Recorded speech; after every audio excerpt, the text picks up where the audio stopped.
Hello and welcome to our final overall thoughts on the Love Live Nijigasaki anime. I'm Cullen. And I'm Honey Panda Bunny. For any of our individual thoughts on any of the prior episodes, please check out our reviews there. As fans, we naturally go into this series with pre-attachments with these characters, but as fans we also have our expectations. So I was really worried that we were going to go with another school having to save it again, which kind of worried me, but obviously those were easily gone out with it. But it was super important for me. It feels weird to say it, but there wasn't really any high stakes with the previous Love Lives, which is something I actually enjoyed. There's no need to save the school, and it was just simply about idols wanting to be idols and share that love for it. So I think Nijigasaki being a spin-off worked to its advantage. It was allowed to be different, it had more free reign, and it was not restricted by the self-imposed rules of the previous series. As you said, there was no school closing plotline, no going for the Love Live competition, and even the student council president opposing the club plotline, a staple in the earlier series, is kept fairly short and brief here.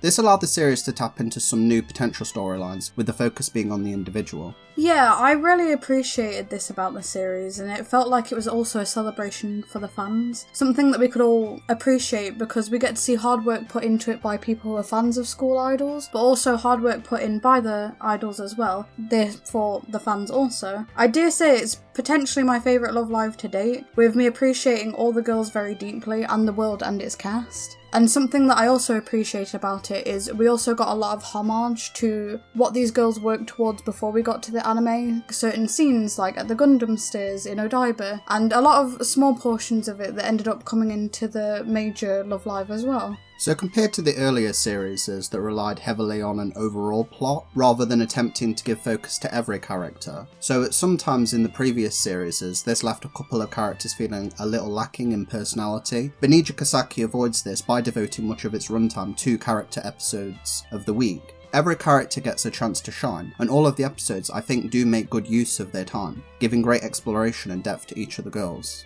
As an example, Kasumi is my favourite character, and I was very worried that going into it that she would be reduced to just a comic relief character with no exploration of her depth. But those fears were unfounded. Of course she's more of a comical character, and she generally is very funny in her scenes, but thankfully they also kept the stuff that I liked in the other material here, and we really got to see another side to a lot of the characters.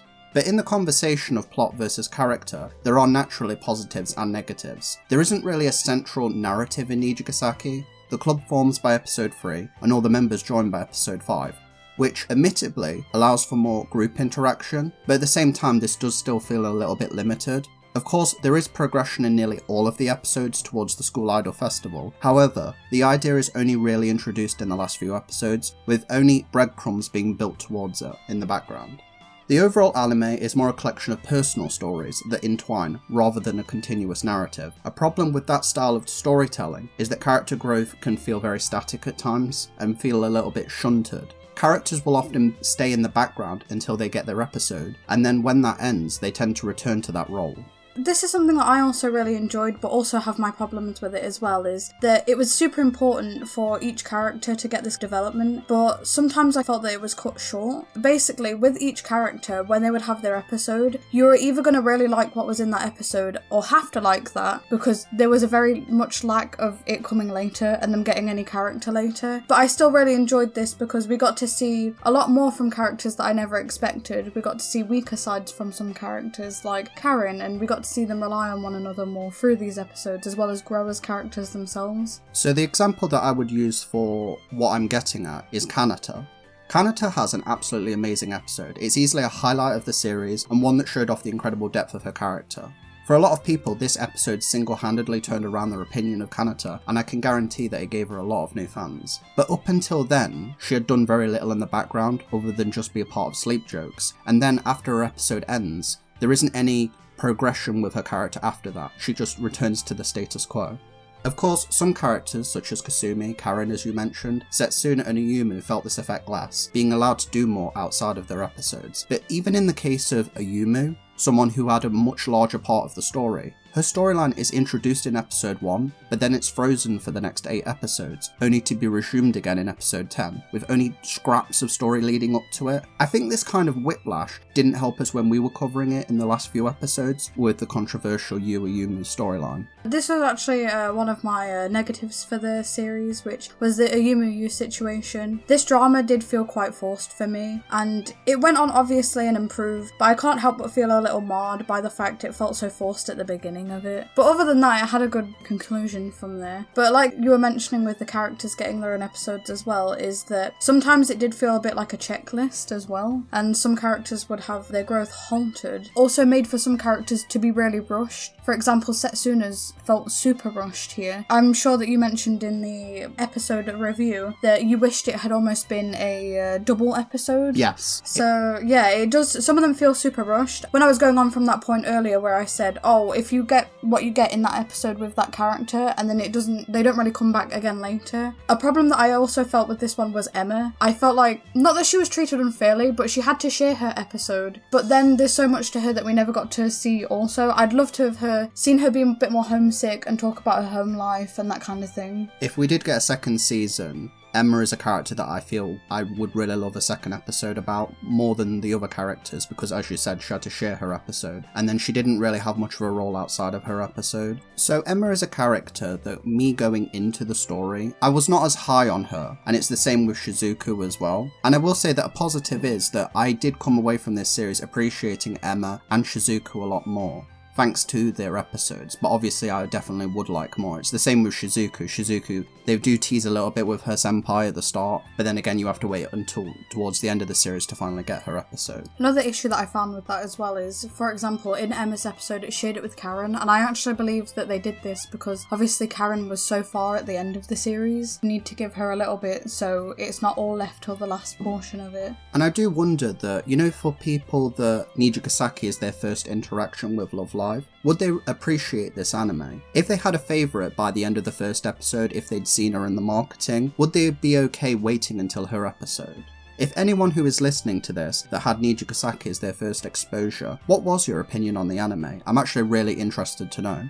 Don't take it that I dislike the Character of the Week episodes, far from it. I'm just stating that there are positives and negatives. I enjoyed them all incredibly immensely. Rina, who was already a favourite of mine, and her episode marked a really turning point of the series. Already mentioned, characters such as Shizuku and Emma, who I wasn't high going into, I found a new appreciation for, and it definitely changed my opinions on the characters. Exactly, like for me, with Rina, I was never really close or connected much with her character, but by the end of her episode, she really became a favourite for me. Even though each character getting their own episode can have negatives, I did come to appreciate all these girls so much more closely, and I don't feel like I would have had that unless we'd had each character have an episode and have equal time to really show their interests and their journeys. So I want to go on to the big one now, which is Yu, who was an addition just for this anime. So Yu is an interesting case, and as an experiment for a self-insert given form, I think she succeeds with flying colours, for the most part. Giving her a distinctive personality was a good call on the anime staff, and it allowed her to not fall prey to the boring blank slate character she could have been. Her relationships with the others are introduced, are solid. Her teasing childhood friendship with Ayumu, the inspiring camaraderie between her and Setsuna, and the doting senpai to Kasumi.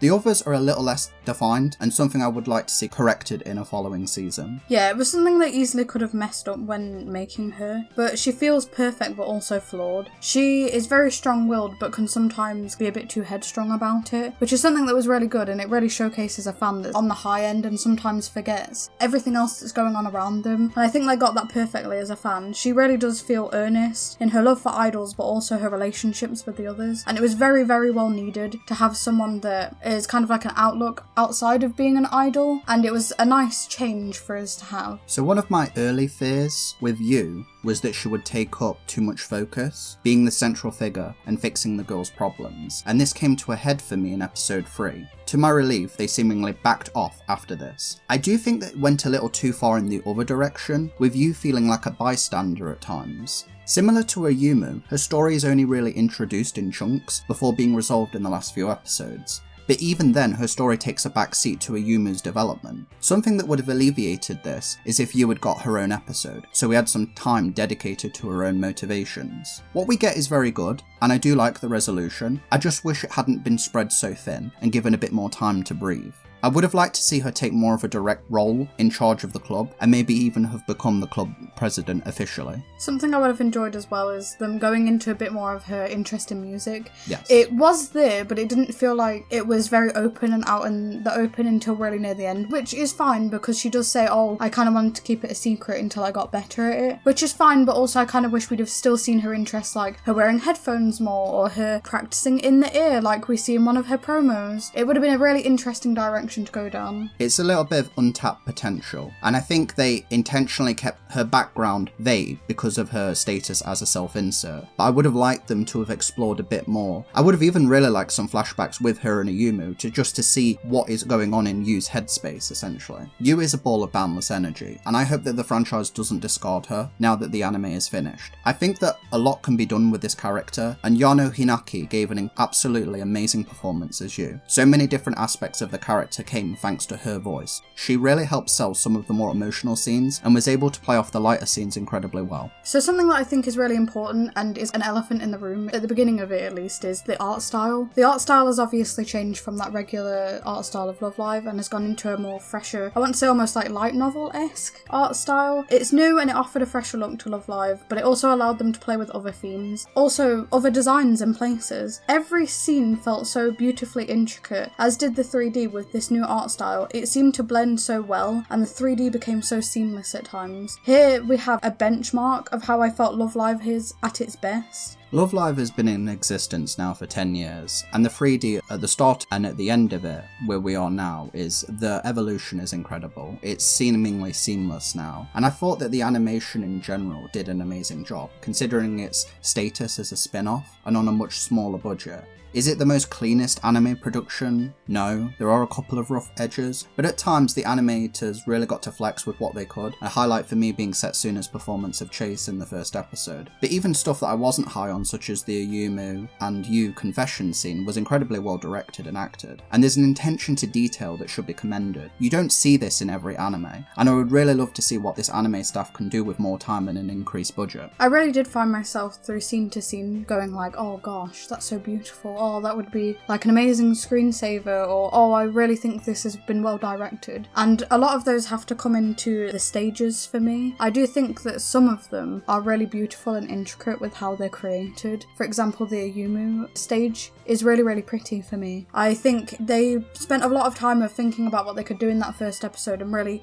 moving it over to the stage as well, so being able to tell some story there. With that, I also have a negative towards it as well, of the and by the way, this is a nitpick, some of them are intriguing, but some of them also feel really blank. So with Setsuna's stage, I know that you mentioned it as well, is that it felt very awkward, where it just kind of had blocks in the back, and it felt kind of small. It felt like a small stage. It didn't feel like its own world where it grew. And I almost kind of felt this with Karen's as well. It kind of was just like, oh look, flashy club lights, her on a stage. But I also am going to let that one pass because it kind of works for her character. But while I say that about the stages, I still do love them as well. So I love like Ai's world, all of the kind of worlds that they get to build. With all the stages, there are, as you said, we do have a couple of niggles, but I found that even in every stage, stuff like, for example, Setsuna's, while I found the actual stage a bit boring, case of that one, the visuals were really interesting with the idea of Setsuna diving down. So I think that every single stage, there's at least something to like and something to appreciate.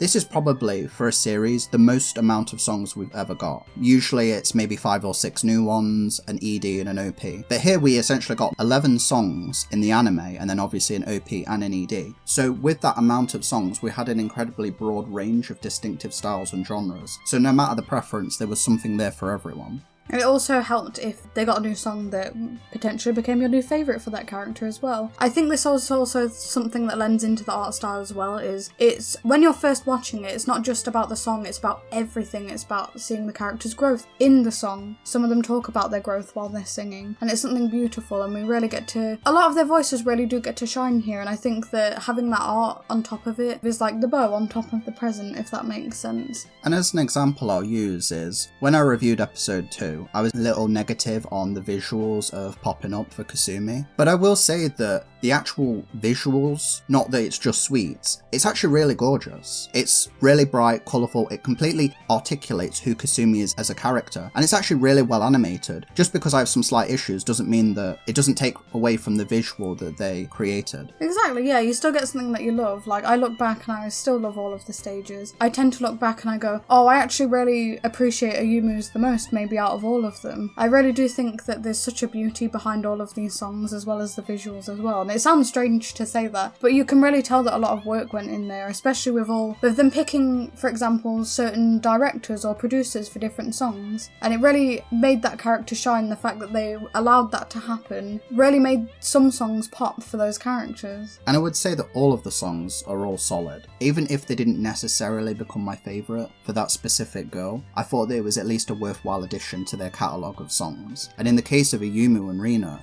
their songs instantly became my new favourites. I know, I absolutely loved Rina's song. I feel like it really helped me connect with her as well, which is the whole point of her episode as well. This is why I think, for me, like, Rina's episode is probably the strongest. But also, for example, with, like, Karen's episode and her song, I was like, oh, it's an okay song, but after listening to it a couple times and hearing the full version, I really came to love the song a lot more than I thought I would.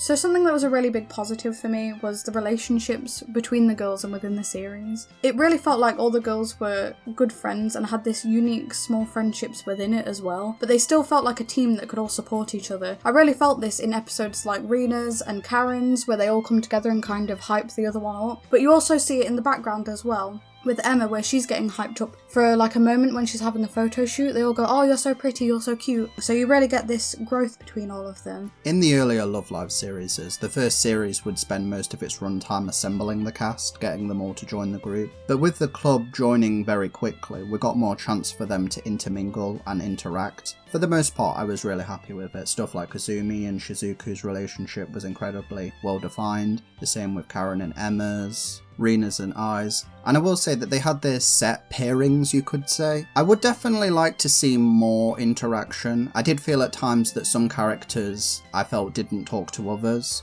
But I think this is something that can be ironed out in a potential season 2. I think this was something that also lended into them each having their own episodes. It really makes them feel close, and it felt intimate and honest when one sole character had time to spend with all the other girls. Like, for example, the Rina, I know I keep saying it, but the Rina episode where she's mistrusting herself and they all come together and they go, oh, there's parts of you that we can't do either. You've got your own strengths as well. Which it felt very intimate and honest. Other dynamics to relationships that didn't even register for me, or that I'd never thought of. So there's a scene in Ai's episode where I and Emma's kind of consoling I about how she feels. Emma really felt like a big sister of the group here, and it finally felt like I was relying on someone, and it was a relationship I'd never thought about before. They're two very like big sisterly characters coming together and talking it out with each other, and it was something I really appreciated. And despite this one being a pretty well-known one, I'd never thought of it, but Karen and Emma's relationship was really nice, and seeing their growth, because I always thought of Kanata and Emma being closer, but this showed me that they're all close and they all have time to spend with each other in relationships. But with this, there also came negatives. It felt sad for me, of like, some of them felt like they were kind of thrown to the wayside. For example, we mentioned Kanata earlier. She didn't feel like she had a lot of reaction with some of the other girls, and we got Haruka for that, which is something that was another positive for me as well. But that's the point of it being a positive and a negative, of we got to see all these girls interact, but ones like Kanata who didn't. What stopped them interacting with the other girls was a bonus for something else that helped the world feel more lived in, which is something that felt needed also to make this feel like a success. Something that I actually really liked is that they included the Sif characters, so from the original School Idol Festival game. It was something that I loved seeing all the schools and actually being able to see the characters that we played as be a series in the role. I suddenly felt more connected with this nostalgia for the older game, and being able to see them animated. It was kind of akin to when I saw Shizuku, Kanata and Emma be part of Nijigasaki. It almost felt being really proud that these girls had come so far. Using the other Sif schools was incredibly well integrated into the story. Sif All-Stars does have that connection to the prior game, School Idol Festival, and obviously the end of the anime does end with the School Idol Festival, so it's only fitting that they would be here, and they integrated them incredibly well. You had Haruka obviously has connections to Kanata, so she was brought in, and then her entire school was also brought in, and they were given a little bit of personality. And then it's the same with Toro as well, which with the really clever connection of Karen and Shizuku Shizuku watching their play, Himeno being a fangirl for Karin, and then those two schools being integrated into the story later on, and then obviously them appearing in the last few episodes to help out. It really did make it feel more closer. My final point on this is the world that's been built around Nijigasaki. It's a really weird one to say. With all the side characters in it, it made the world feel alive. I felt things were going on outside of what was going on in the main cast, and that's something that might seem obvious, but it's actually really hard to get right. For example, the vice president shows an interest in idols in one episode, and then she actively becomes interested in idols, and we completely see that off screen, and then she's kind of gushing about Setsuna. And then later on, when it comes to the festival, we see her, on her own initiative, realise that there's a problem, and then actually get the final stage for the girls, which is something that was completely unprompted, and no one talked to her about it. It just happened, and it made the world feel lived in, because these characters are acting completely on their own without needing prompting from anyone else. And it might seem like really obvious, but it is difficult to get right. Go into any of my reviews and you'll know that I'm a big fan of the Vice President.